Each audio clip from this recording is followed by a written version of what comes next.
महादेव। हर महादेव। जय श्री महाकाल। जय श्री महाकाल। सर बहुत बहुत मुबारक सर। 11 अक्टूबर बहुत बड़ा दिन है हम सभी के लिए, सभी भारतीयों के लिए, आपके लिए। एंड तो कुछ अगर बताना चाहें कि कितनी कुछ तैयारियां हो चुकी हैं इस गाने के लिए। खुद प्राइम मिनिस्टर साहब आ रहे हैं एंड उज्जैन में इस गाने को लॉन्च करने के लिए। इस बहुत ही बड़ा दिन है हम सभी के लिए। अगर आप इस तरह का कुछ प्रकाश डाल सकें। मैं ये बताना चाहता हूँ इस पृथ्वी को, देखिए युग परिवर्तन हो रहा है और युग परिवर्तन में भारत की अग्रिम भूमिका आ रही है, मुख्य भूमिका आ रही है।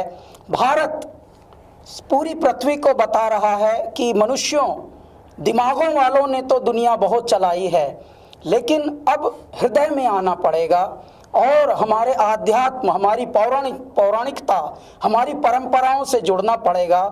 उसी का एक प्रतिरूप है ये कि मध्य प्रदेश शासन और संस्कृति विभाग द्वारा प्रधानमंत्री जी के नेतृत्व से, वहाँ के मुख्यमंत्री जी के नेतृत्व से जिस प्रकार से हमारे आध्यात्म का पुनर्जागरण हो रहा है, इसी प्रकार से एक तरह से संस्कृति का अभ्युदय और ये एक स्वर्णिम पल हम कह सकते हैं हो रहा है।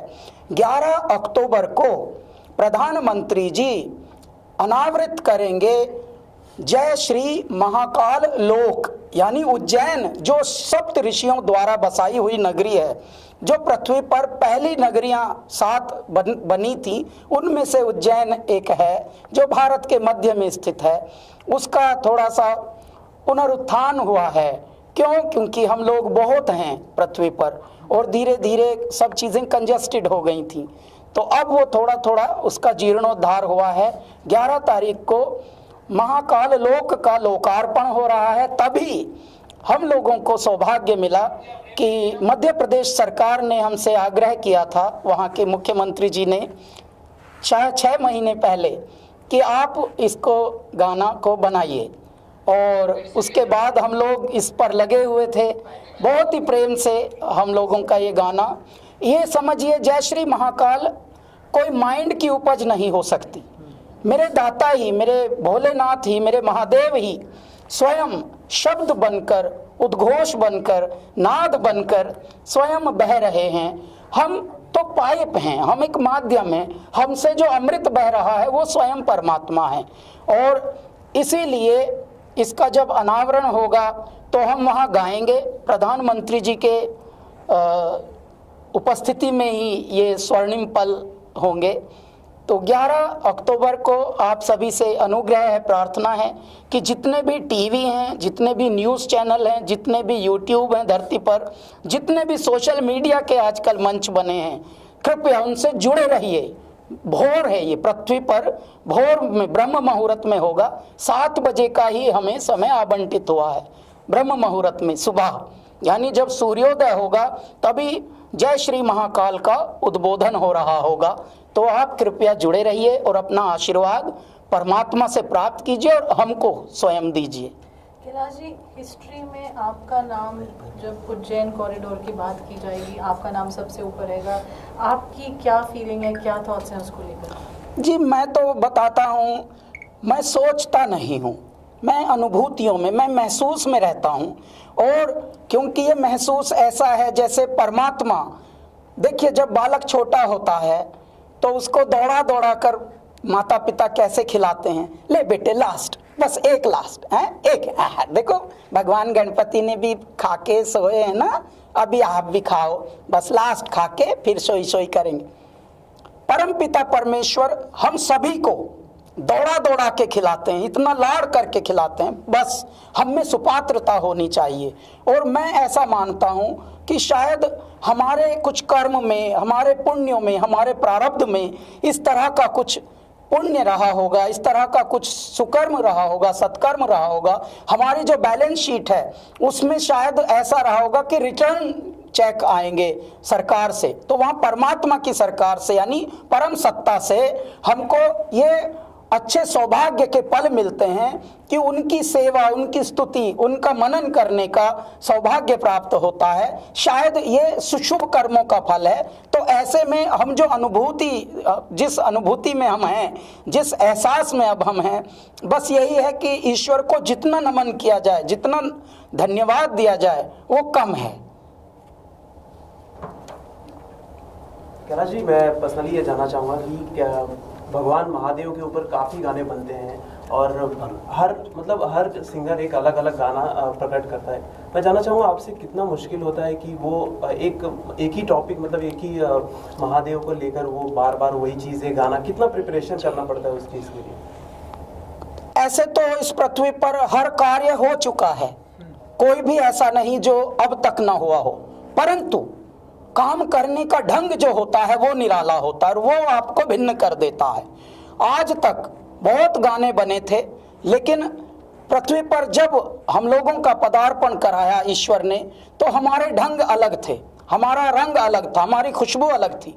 इसके लिए जो गाने मात्र मंदिरों में, देवालयों में और इस तरह की जगहों में, आध्यात्मिक स्थलों पे बजते थे, वो धीरे से क्लबों में आ गया, युवाओं तक आ गया। अगर बम बम बम बम बम बम बम बम बम लहरी, अगर बम बम बम बम बम बम बम बम बम लहरी। और 18 साल हमारे जीवन को हो गए संगीत में। अभी भी जो आज के गायक हैं, आज के संगीत के साधक हैं, वो लोग भी इस पद्धति को अपनाने के लिए उत्सुक हैं, जिज्ञासु हैं। परंतु आज भी जब हम कुछ नया करते हैं तो वो करते हैं जो पहले न किया हुआ हो। देखिए, शब्दों से लेकर नाद तक, इस जय श्री महाकाल एंथम में भी हम लोगों ने 21 सपेरे जो बीन बजाने वाले होते हैं, वो भी मंच पे, गलियों में नहीं, जो मंच पर, यानी जो परफॉर्मर्स हैं वो आए थे। और टोटल जो संगीत के साधक इसमें जुड़े 108 हमारे मन के होते हैं जपने के। 108 संगीतकारों ने इसमें अपनी समझ लीजिए यज्ञ में आहुति दी है। और 21 जो बीन प्लेयर थे वो आए थे, साधक बोलता हूँ मैं उनको, और वो महादेव के, वो नाथ संप्रदाय के होते हैं, महादेव के भगत होते हैं वो। तो बगल बच्चा बज रहा है। इनफैक्ट आप दंग हो जाएंगे, आज हमारा शूट है वीडियो का और उसमें भी हम बगल बच्चा लेकर ही नाचने वाले हैं। हमको नाचना नहीं आता, लेकिन हम क्या करने वाले हैं, हम पगलाने वाले हैं ऐसे करके। तो आप देखिएगा, देखिए परमात्मा को जो प्रेम करते हैं आप तभी कर सकते हैं जब पूर्ण समर्पण हो। यदि आप माइंड से कुछ उपज करेंगे तो मनोरंजन का कार्य हो जाता है। हमारा मनोरंजन का नहीं, हमारा तो आत्म मंथन का है और ईश्वर मनन का ये कार्य होता है। हम ध्यान में बैठ जाते हैं, मेरे दाता अभी आपको ध्याना है, बस आपको यहाँ से आना है हृदय से। ऐसे फिर बहते हैं नदी की तरह शब्द भी, क्योंकि इसकी अगर ओपनिंग लाइन में बोलूं तो भारत मध्य स्वयंभू ज्योतिर्लिंग यजामहे, हे पार ब्रह्म परमेश्वर शिव शंभु दयामहे। यहाँ से हमारा गाना प्रारंभ होता है।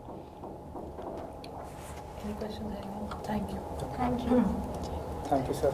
Thank you sir. CNN Arun इसके बाद। हाँ, अगर वो रेडी नहीं है तो फिर मैं हेलो, स्टैंडी विजुअल लेते हैं सर, यहाँ पे स्टैंडिंग। आपको पारोल हम बताएं, ये पत्रकार महोदय तो हमारे सब हैं ही, प्यारे जिज्ञासु हैं, उत्सुक हैं ये लोग, तो बहुत मेहनत करते हैं। लेकिन इनके नॉलेज के लिए हम बताना चाहते हैं, उज्जैन एक ऐसी नगरी है, महाकाल की एक ऐसी नगरी है, ऐसा खंड है जहाँ से समय का आवंटन होता था। जब तक ये ब्रिटिश टाइम हमें नहीं मिला था गिफ्ट में, इसको BC बोलते हैं, उससे पहले समय का आवंटन उज्जैन ही से होता था। आज भी संवत जो आता है वो विक्रम संवत आता है। जो विक्रम तिथि आती है वो महाराजा विक्रमादित्य की जो उज्जैन नगरी राजधानी थी अवंतिका, उसी से आता है। देखिए महाराजा विक्रम का आज भी संवत चलता है, आज भी हमारे पांचांग उन्हीं के नाम से चलते हैं। वो समय बांटते थे कि अब ऐसा होगा, अब सूर्यास्त इतने बजे होगा, कल का चंद्र ग्रहण इतने बजे होगा, ऐसे होता था। लेकिन बाद में हमें ग्रीनविच यूरोप में एक जगह है, अब वहाँ से मिल गई जगह, वहाँ से बंटता है टाइम कि इंडिया में इतना बजा है और मॉस्को में इतना बजा है, न्यूयॉर्क में अब इतना बजा है। तो अब ये यानी भारत का केंद्र मध्य जो था वो इतना बड़ा है, इतनी बड़ी साइंटिफिक और उसकी ऐतिहासिक महत्ता है।